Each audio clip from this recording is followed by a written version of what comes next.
Hello नमस्कार दोस्तों। इस वीडियो में दोस्तों बात करने वाले हैं मैथमेटिक्स का फर्स्ट यूनिट हम यहाँ पर डिस्कस करेंगे, जिसका नाम है गणित की प्रकृति और गणित का सीखना सिखाना। 8 नंबर का यूनिट है दोस्तों आपका ये, और 8 नंबर के क्वेश्चन यहाँ से पुटअप होने वाले हैं। तो जाहिर सी बात है कि एक दो क्वेश्चन आपके बड़े बनेंगे और कुछ क्वेश्चन छोटे 1-2 नंबर के भी क्वेश्चन यहाँ पर बनने वाले हैं। तो सभी इंपॉर्टेंट पॉइंट्स हैं जो एग्जाम में आ सकने वाले हैं, ये जो आ चुके हैं, तो उन सभी को दोस्तों इस वीडियो में डिस्कस करेंगे, जहाँ से दोस्तों एग्जाम में आने के चांसेस पूरे पूरे होंगे। तो उन सभी पॉइंट्स को दोस्तों यहाँ पर ज़्यादा से ज़्यादा हम कोशिश करेंगे कि कम से कम समय में हम पूरा यूनिट कवर कर सकें। तो आपको दोस्तों लगातार पूरे वीडियो में बने रहना है, जिससे अच्छे से आपको समझ में आ जाए। और इसके बाद के दोस्तों सभी जो यूनिट्स हैं वो प्लेलिस्ट मैंने बना दी है, चैनल पर आप विजिट करेंगे तो आपको प्लेलिस्ट वहाँ पर मिल जाएगी, जिसमें सभी सब्जेक्ट्स के सभी यूनिट्स आपको मिल जाएंगे। चैनल पर नए हैं तो आपको सब्सक्राइब खुशी खुशी कर देना है। और आइए वीडियो को शुरू करते हैं। फर्स्ट यूनिट दोस्तों हम इस वीडियो में देखने वाले हैं गणित की प्रकृति, गणित का सीखना सिखाना। इसमें दोस्तों फर्स्ट जो इंपॉर्टेंट क्वेश्चन यहाँ पर बनता है, पहला इंपॉर्टेंट क्वेश्चन 1 नंबर का क्वेश्चन दोस्तों आपके पूछा जा सकता है कि कथन क्या है। तो कथन वह वाक्य है जो न तो आदेश सूचक वाक्य होता है और न ही विस्मयादिबोधक यानी कि सरल एक शब्द, सरल एक वाक्य होता है। निसंदेह यह कथन एक प्रश्न भी नहीं है। उदाहरण के लिए अगर आपको देखिए यहाँ पर देखिए आपकी आंखों का रंग क्या है, यह एक प्रश्न है न कि कथन है। कृपया जाइए और मेरे लिए चाय लाइए, तो यह एक आदेश है न कि कथन है।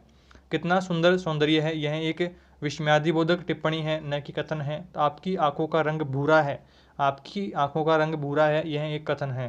तो इस तरह से दोस्तों आपके 1 नंबर का क्वेश्चन यहाँ पे एमसीक्यू में पूछ सकता है कि आपको एक वाक्य दे दे और पूछे कि कौन सा वाक्य है विस्मयादिबोधक है, प्रश्नवाचक है, या वाक्य सरल है, कथन है। तो इस तरह से आपको पूछ सकता है। तो आपको थोड़ा सा एग्जाम्पल्स और अपनी सीरीज या बुक में देख लेने हैं, जिनसे आपको कोई भी डाउट ना रहे।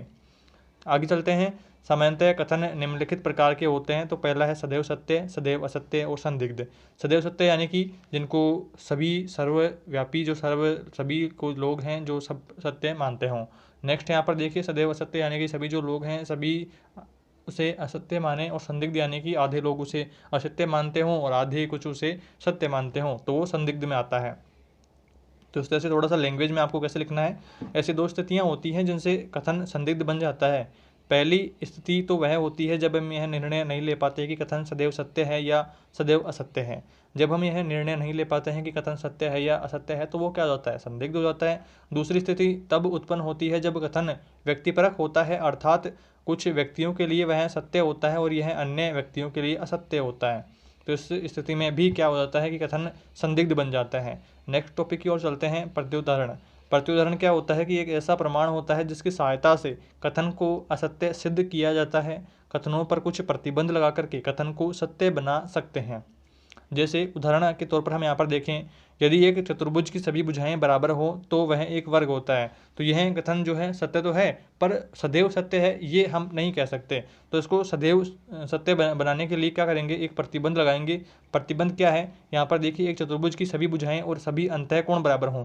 सभी अंतःकोण बराबर होंगे तो क्या हो जाएगा, वह एक वर्ग हो जाएगा। और यह सदैव सत्य तब हो गया क्योंकि यहाँ पर प्रतिबंध लगा दिया है कि सभी अंतःकोण बराबर हो। तो इस तरह से क्या हो गया है कि सभी जो अंतःकोण बराबर होंगे तो वो क्या हो जाएगा, वर्ग हो जाएगा। तो इस तरह से आप उदाहरण से समझ गए हैं। नेक्स्ट टॉपिक की ओर चलते हैं। निगमिक तर्क क्या है। निगमनिक तर्क क्या है, तो इस प्रकार के तर्क को उसमें ज्ञात परिणामों, परिभाषाओं और निष्कर्षों के नियमों का प्रयोग किसी चीज़ को सिद्ध करने के लिए किया जाता है, निगमनिक तर्क कहलाता है। निगमनिक तर्क किसे कहेंगे कि ज्ञात परिणामों और परिभाषाओं और निष्कर्ष के नियमों का जो प्रयोग किसी चीज़ को सिद्ध करने के लिए करेंगे तो निगमनिक तर्क कहलाएगा। थोड़ा सा आपको इसमें 1-2 बार पढ़ लेना है, 1-2 बार वीडियो को रिपीट करके देख लेना है, जिससे अच्छे से आपको पूरा यूनिट कवर हो जाए। जैसे हम निम्नलिखित कथनों को स्वीकार करते हैं, सभी इंसान नश्वर हैं, राघव एक इंसान है। तो इससे क्या निष्कर्ष निकलेगा कि राघव जो है नश्वर है। सभी इंसान नश्वर हैं और राघव एक इंसान है, तो राघव क्या हुआ, नश्वर हो गया। तो इस तरह से हम इसका निष्कर्ष निकाल सकते हैं। तो क और ख से हम यह निष्कर्ष पर पहुँचने पर मजबूर हो गए कि राघव जो है नश्वर है। नेक्स्ट टॉपिक की ओर चले। हम यहाँ पर निगमनिक तर्क विधि में निम्नलिखित प्रक्रिया अपनाते हैं। तो प्रक्रिया क्या रहती है, पहला स्टेप यहाँ पर रहता है स्वीकार किए गए कथनों से प्रारंभ करना, यानी कि स्वयं सिद्ध या अभिग्रहित। नेक्स्ट है शर्तें निर्धारित करना। थर्ड है यहाँ पर तार्किक कारणों का उपयोग करना। फोर्थ है निष्कर्ष ज्ञात करना। इस तरह से आपको इन पॉइंट्स को भी ध्यान में रखना है। नेक्स्ट देखिए गणित में परिभाषा क्या होती है। तो परिभाषा से हम क्या तात्पर्य लेंगे कि परिभाषा क्या करती है, उस प्रॉपर सेंटेंस को, प्रॉपर वाक्य का, प्रॉपर शब्द का हमें अर्थ समझने में सहायता करती है, अर्थ समझने का आधार होती है। तो यहाँ पर देखिए गणित की परिभाषा क्या होती है। तो गणित में परिभाषाएं महत्वपूर्ण भूमिका निभाती है, क्योंकि परिभाषाएं जो है अर्थ समझने का आधार होती है तथा अर्थ समझे बिना हम कुछ नहीं कर सकते। तो इस तरह से आप लैंग्वेज में भी ठीक से आप वीडियो को दोबारा से देख लेना एक बार, जिससे आप अच्छे से पूरा यूनिट आपको कवर हो जाए। नेक्स्ट देखिए यहाँ पे क्वाड्रा संख्याएं क्या होती है। क्वाड्रा संख्याएं जो 4 क्रमागत संख्याओं के योग के रूप में लिखी जा सकती है, क्वाड्रा संख्याएं कहलाती हैं।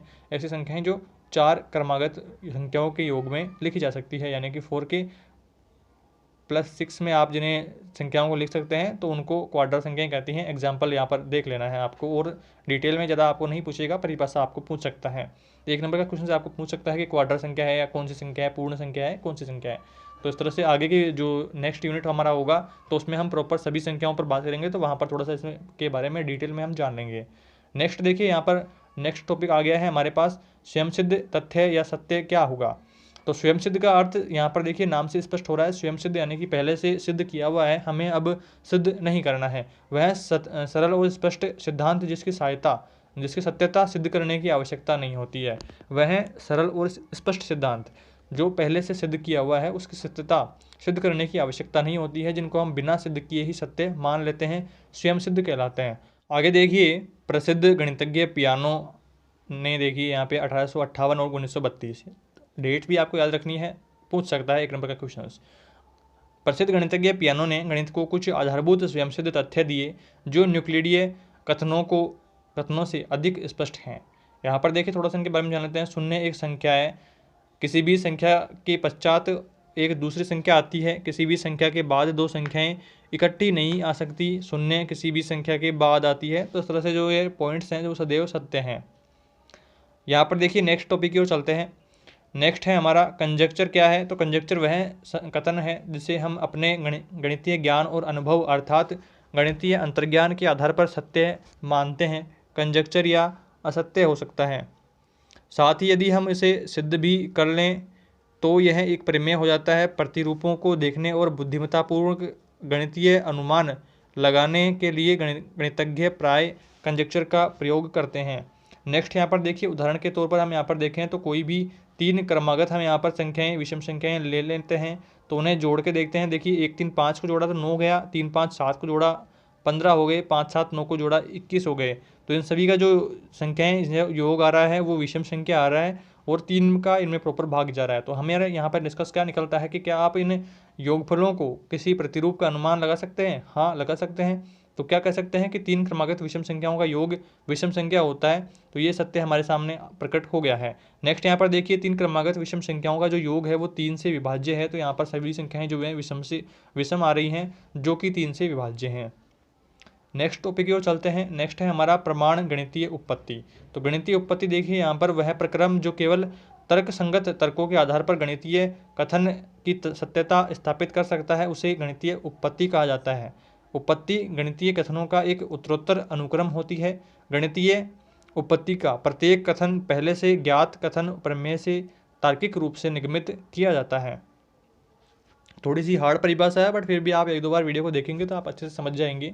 नेक्स्ट यहाँ पर देखिए अभिग्रहित गणित का प्रत्येक क्षेत्र कुछ कथनों पर आधारित होता है।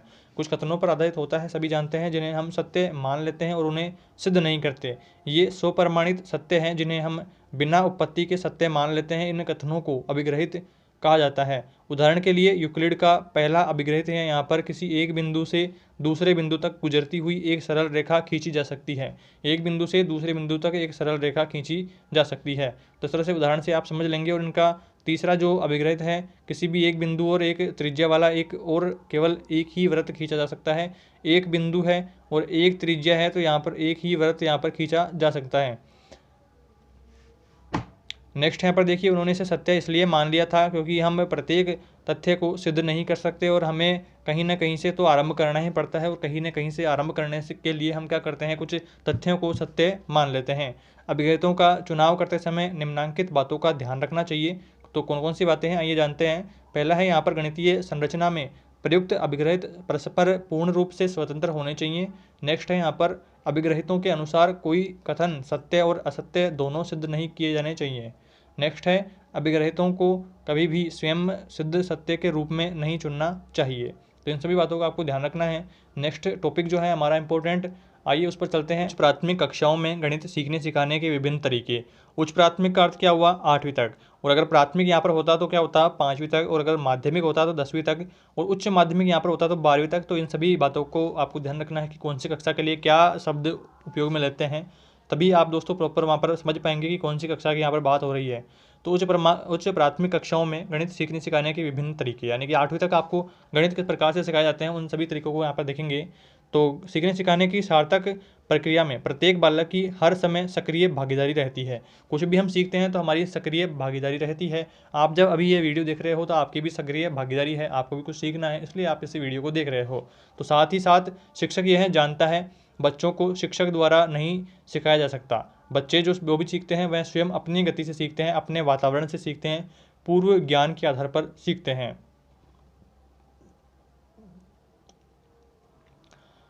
गणित मात्र उनमें मददगार होता है या प्रोत्साहक होता है। सीखने के उपयुक्त नज़रिए को रचनावादियों ने रचनावादी नज़रिए का नाम दिया। सामान्यतः गणित की कक्षा में बच्चों से उम्मीद की जाती है कि वे बुनियादी संक्रियाओं को लागू करना सीखेंगे ताकि वे गणना को सही तथा जल्दी सीख सकेंगे।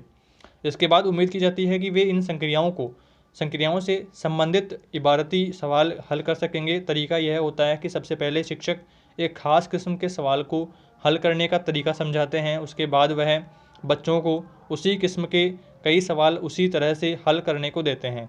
यानी सवाल हल करने का अर्थ यह हो जाता है कि शिक्षक की बात सुनो, चंद हल तथा गणितीय तथ्य याद कर लो और फिर उन्हें उपयुक्त ढंग से हल करवा लो। इस पूरी प्रक्रिया में गणितीय सोच का विकास नहीं होता है। गणना के मूल कौशल का विकास हासिल करना निश्चित रूप से जरूरी है, किंतु अभ्यास कर करके सीखना या रटकर सीखना नहीं। इस प्रक्रिया में गणित की अवधारणाएं नहीं सीख सकते हैं। यहाँ पर देखिए उदाहरण से हम समझें तो मान लीजिए कि हम कोई भिन्न का प्रश्न बच्चों को पढ़ा रहे हैं, तो भिन्न के एक टाइप के क्वेश्चन हम यहाँ पर बच्चों को सिखा देंगे तो उससे रिलेटेड जितने भी क्वेश्चन होंगे, उसके जैसे जितने भी क्वेश्चन होंगे वो बच्चे आराम से सोल्व कर लेंगे, क्योंकि हमने पीछे उनको समझा दिया है उससे जैसा क्वेश्चन। तो इस तरह से आप समझ गए हैं। नेक्स्ट देखिए गतिविधि टॉपिक है हमारा। गतिविधि से भी दोस्तों काफ़ी बार क्वेश्चन पूछा है कि गतिविधि में कुछ ऐसा आपको थीम दे देगा, उस पर आपको गतिविधि करवाएगा। तो आपको थोड़ा सा एग्जाम्पल के तौर पर इसको देख लेना है कि अध्यापक ने कक्षा को छोटे छोटे समूहों में बांटा। एक समूह को वॉलीबॉल का मैदान, दूसरे समूह को प्रार्थना स्थल इत्यादि का निर्धारण करते हुए निर्देश दिया कि प्रत्येक समूह को पता लगाना है कि निर्धारित स्थान पर तार की बाड़ लगाने के लिए कितने लंबे तार की आवश्यकता होगी। जब सारे बच्चों ने चर्चा कर ली तब शिक्षक ने पूछा कि आपने मैदान को कैसे नापा। एक समूह ने कहा हमने नापने के लिए एक इकाई की आवश्यकता थी, अतः हमने हमारे हाथ का उपयोग किया। दूसरे छात्र ने कहा हमने कदम का उपयोग किया। तीसरे समूह ने कहा हमने एक डंडे को इकाई बनाया और इस आधार पर हमने जो मैदान है उसको नाप लिया। नेक्स्ट यहाँ पर देखिए, इस प्रकार से जवाब सुनकर शिक्षक ने उन्हें फिर पूछा कि क्या आपके समूह में सारे बच्चों ने एक जैसे आए हैं।